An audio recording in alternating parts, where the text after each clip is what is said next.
मैंने 2012 से पढ़ना स्टार्ट किया था इस्लाम, और 2018 में जैसा आपने भी बताया कि मेरी डॉक्यूमेंटेशन हुई थी।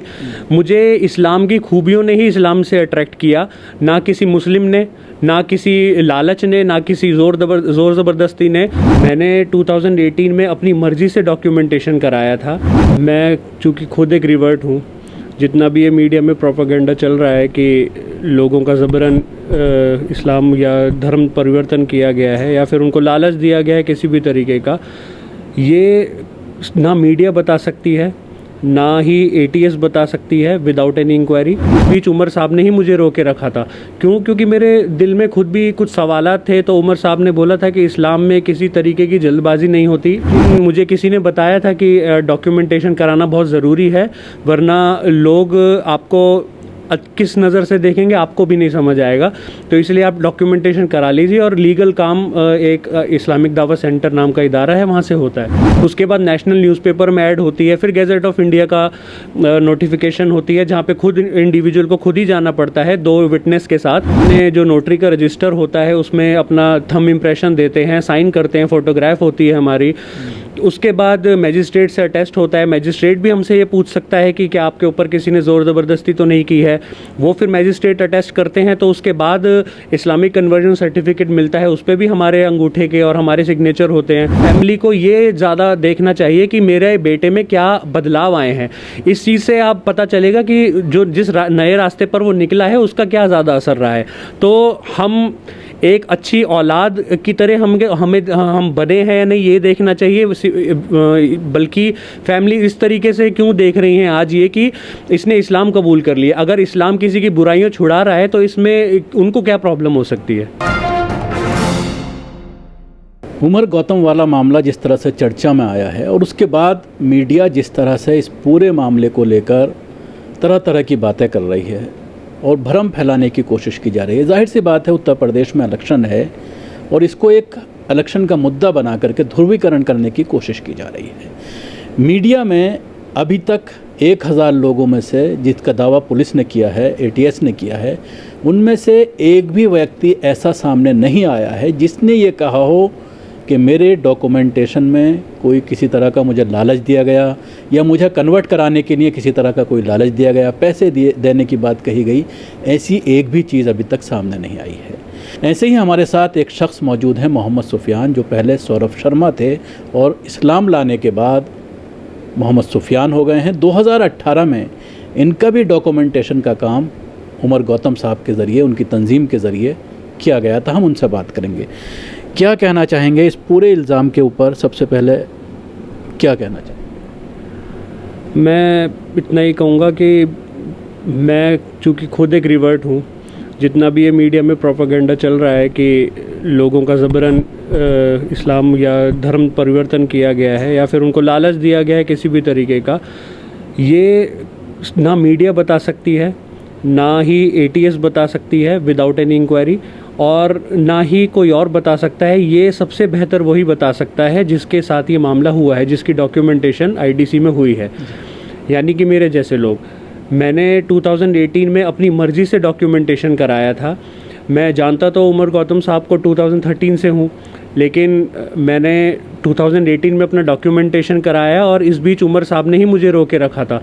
क्यों? क्योंकि मेरे दिल में खुद भी कुछ सवालात थे। तो उमर साहब ने बोला था कि इस्लाम में किसी तरीके की जल्दबाजी नहीं होती, और इस्लाम ही क्या कि आप कोई भी रास्ता नया अपनाना चाह रहे हैं तो उसमें आप जल्दबाजी का कोई सवाल नहीं उठता। ये एक बहुत ही धैर्य का, बहुत ही ठहराव का काम है। जो अपने खुदा को जानना चाहता है, उसके रास्ते में जाना चाहता है, तो उसको बहुत ही समझबूझ से अपना ये फ़ैसला लेना पड़ता है, क्योंकि ये उसकी जनरेशन्स तक का फ़ैसला है। ये सिर्फ उसका अपना फ़ैसला नहीं है, उसकी पूरी फैमिली पे इफ़ेक्ट डालता है। सौरभ साहब, आप किस तरह से पहुँचे थे गौतम साहब तक?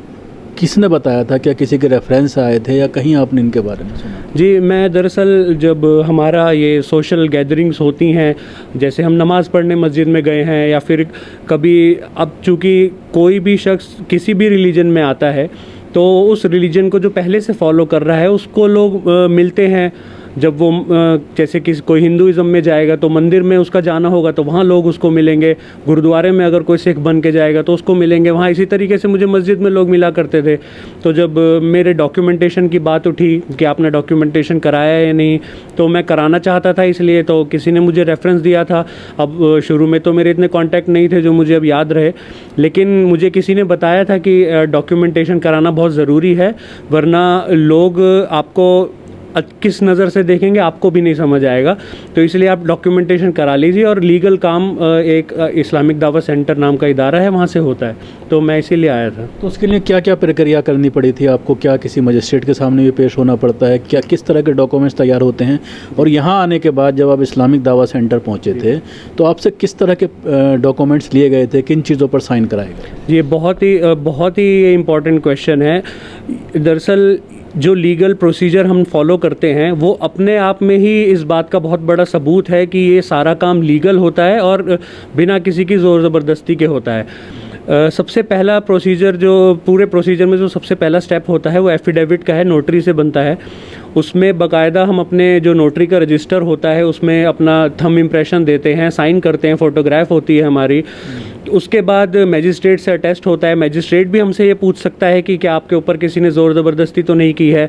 वो फिर मैजिस्ट्रेट अटेस्ट करते हैं, तो उसके बाद इस्लामिक कन्वर्जन सर्टिफिकेट मिलता है, उस पर भी हमारे अंगूठे के और हमारे सिग्नेचर होते हैं। उसके बाद नेशनल न्यूज़पेपर में ऐड होती है, फिर गैजेट ऑफ इंडिया का नोटिफिकेशन होती है, जहाँ पे खुद इंडिविजुअल को खुद ही जाना पड़ता है 2 विटनेस के साथ, और वहाँ भी वो ये क्लेम कर सकता है, क्योंकि जिस रूम में उसकी डॉक्यूमेंटेशन होती है, जो फाइल चलती है उसकी गैजेट के लिए, उस रूम में भी वो अकेला जाता है। वो चाहे तो वहाँ पे कंप्लेंट कर सकता है कि नीचे 2 लोग खड़े हैं, मेरा विटनेस बन के खड़े हैं, या फिर अगर उसके साथ कोई और आया है तो जो मुझ पे दबाव डाल रहे हैं, वो सारा काम तब भी हो सकता है। लेकिन ये अचानक 10-10, 12-12 साल पुराने लोगों को भी ATS या फिर किसी की भी इंक्वायरी परेशान करे कि आप उस टाइम ज़बरन हुए थे। आप ये देखिए कि हम 10-12 साल, हमें कौन ज़बरन इस्लाम कबूल करवा के रख सकता है?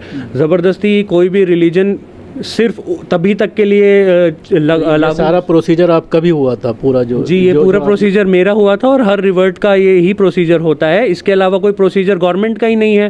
तो ये सारा लीगल प्रोसीजर इसीलिए है कि हमारा जो भी रिकॉर्ड है वो गवर्नमेंट की नज़रों में आ जाए। क्या आपसे भी ATS ने संपर्क किया है? आपसे भी कुछ बात की है उन्होंने? नहीं, अभी ऐसा मेरे साथ तो कोई संपर्क नहीं हुआ है, लेकिन हमारे पास ऐसी बहुत सारी खबरें आई हैं कि रिवर्ट्स के लिस्ट उन्होंने तैयार की है और उनसे कांटेक्ट किया जा रहा है। तो हम तो बल्कि ये चाहते हैं कि एक बार कांटेक्ट हो भी जाए सबसे, बहुत अच्छा रहेगा, क्योंकि ये आगे तक का मसला है। देखिए कि किसी को भी परेशान करना, अब वो आगे से मान लीजिए 10-20 साल और बीत जाएं तब उसको परेशान करें, जब उसके बच्चे भी बड़े हो जाएं, तो वो ज़्यादा ठीक नहीं है। तो इसीलिए अभी सारी इंक्वायरी अभी हो जाए इत्मीनान से, और मुझे पूरा यकीन है ऐसा एक भी केस नहीं आएगा। मीडिया में जिस तरह से ट्रायल चल रहा है, तो क्या मीडिया के किसी आदमी ने आपसे संपर्क किया हो या आपके कुछ जानने वालों से उनसे जानने की कोशिश की हो कि क्या आप ज़बरदस्ती, आपको पैसा का लालच दिया गया, किसी और तरह का लालच दिया गया, इस तरह की कोई चीज़ मीडिया के ज़रिए आप या आपके जो साथी जो आपके संपर्क में उनसे पूछा गया? ये जो बड़े मीडिया चैनल हैं उन्होंने तो ऐसा डायरेक्टली कांटेक्ट तो नहीं किया है, लेकिन वो करेंगे भी नहीं, क्योंकि उनका एक बाकायदा एक एजेंडा है उनका कि क्या हमें न्यूज़ दिखानी है, क्या मैसेज देना है लोगों को।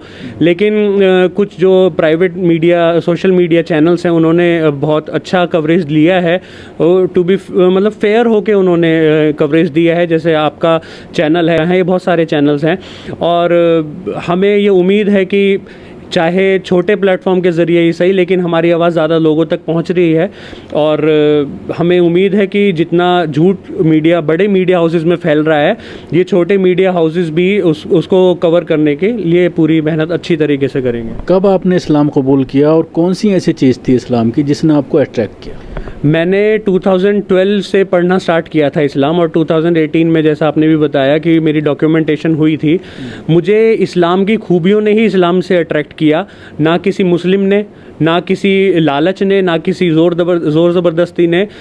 मेरे साथ कोई ऐसा कुछ नहीं हुआ। मुझे इस्लाम की जो खूबियाँ थी मैंने खुद पढ़ के, कुरान का तर्जुमा पढ़ के, बुखारी शरीफ की PDF मैंने डाउनलोड की थी अपने कंप्यूटर में। और सबसे बेहतरीन बात मुझे जो ये लगी थी कि इस्लाम एक कंप्लीट रिलीजन है और इसमें ऊंच नीच का कोई भेदभाव नहीं है। और बहुत सारी ऐसी चीज़ें हैं इस्लाम की जो और रिलीजन्स में हो सकती हैं, लेकिन मुझे जो इस्लाम की खूबी अच्छी लगी वो उसी वजह से मैंने इस्लाम कबूल किया।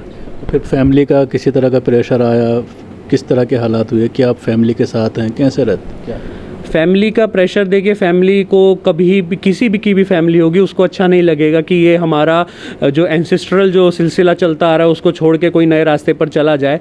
लेकिन मैं तो सबसे यही पूछना चाहता हूँ, जैसे आपने भी मीडिया रिपोर्ट्स देखी होंगी, व्यूअर्स ने भी देखी होंगी, कि कुछ रिवर्ट्स की फैमिली सामने आ रही हैं ये कहते हुए कि ये हमारा बेटे को किसी ने ज़बरदस्ती इस्लाम कबूल करवा दिया। हालांकि डायरेक्ट रिवर्ट आके नहीं कह रहा है कि मुझे किसी ने ज़ोर ज़बरदस्ती किया है। और फैमिली का ये बोलना ठीक है, लेकिन फैमिली को ये ज़्यादा देखना चाहिए कि मेरे बेटे में क्या बदलाव आए हैं।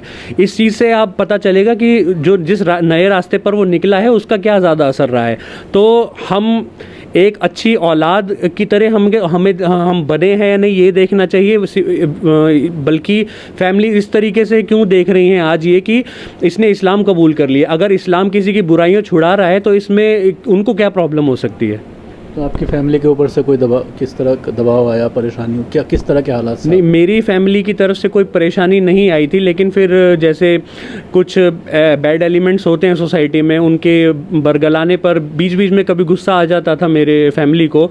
लेकिन आज भी मेरी फैमिली मेरे कांटेक्ट में है, मैं उनके घर जाता हूँ, वो मेरे घर आते हैं, जैसे भाई हैं, सिस्टर्स हैं, तो ऐसी कोई परेशानी नहीं है। बल्कि लेकिन कुछ लोगों के साथ होती है। और हमारा तो लीगल डॉक्यूमेंटेशन कराने का सबसे बड़ा मकसद यही होता है कि हम उनको कानून की नज़र में लाएं और एक वो आइडेंटिटी के साथ अपनी फैमिली के सामने अपनी अब जो नई सोच उन्होंने अपनाई है वो खुल के सामने रख सकें। शुक्रिया। ये थे मोहम्मद सुफियान जो हमसे बात कर रहे थे। दो बातें इन्होंने काफ़ी अहम कही। एक तो सबसे बड़ी बात, डॉक्यूमेंटेशन का जो प्रोसीजर इन्होंने बताया है वो काफ़ी जटिल है, आसानी से डॉक्यूमेंट्स तैयार नहीं हो सकते, जिसमें बाकायदा मजिस्ट्रेट का अमल दखल होता है। कई बार मजिस्ट्रेट बयान के लिए भी बुला लेते हैं और उसके साथ ही गवाहों को भी बुला सकते हैं। ऐसे में कोई ज़बरदस्ती किस तरह से डॉक्यूमेंटेशन तैयार कर सकता है या धर्म परिवर्तन करा सकता है। और दूसरी बात एक अहम जो कही कि धर्म बदलने के बाद परिवार को ये देखना चाहिए कि पहले जब आप सौरभ शर्मा थे तो उस वक्त आपका अपने वालिदैन के लिए किस तरह का व्यवहार था, और जब आप सुफियान बने तो उसके बाद आपका किस तरह का व्यवहार है, न सिर्फ वालिदैन के साथ बल्कि और लोगों के साथ भी आपका किस तरह का सलूक है। जो इस्लाम लाने के बाद जो बदलाव आया है वो एक बड़ा बदलाव है, जिसको अगर बारीकी से मॉनिटर किया जाए तो कोई भी परिवार इसका विरोध नहीं करेगा।